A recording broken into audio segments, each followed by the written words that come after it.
Mahal ko ang aking pamilya, ang aking mga ninuno at higit sa lahat sa payak kong pamumuhay ay iniibig ko ang aking inang bayang Pilipinas.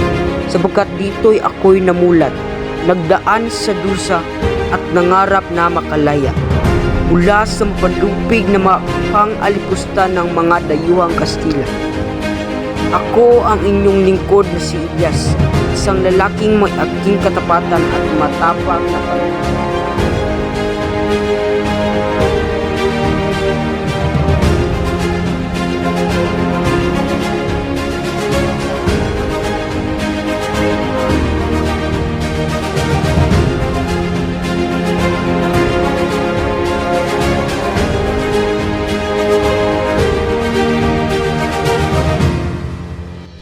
Ako ang inyong lingkod na si Elias, isang lalaking may angking katapatan at malakas na paninindigan.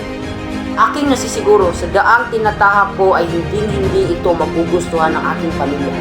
Subalit ito ang siklab ng aking puso na naglalagablab sa ilang. Ang hangad ko ay justisya para sa aking pamilya at sa inang bayan.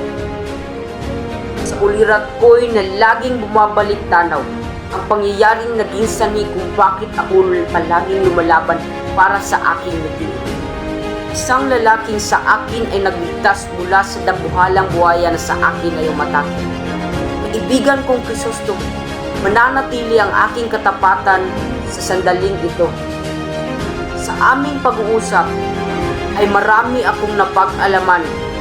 Subalit isang bagay na siyang nagbalik sa akin mula sa hukay ng nakaraan. Dahil sa tindi ng pait na aking pinaramdam.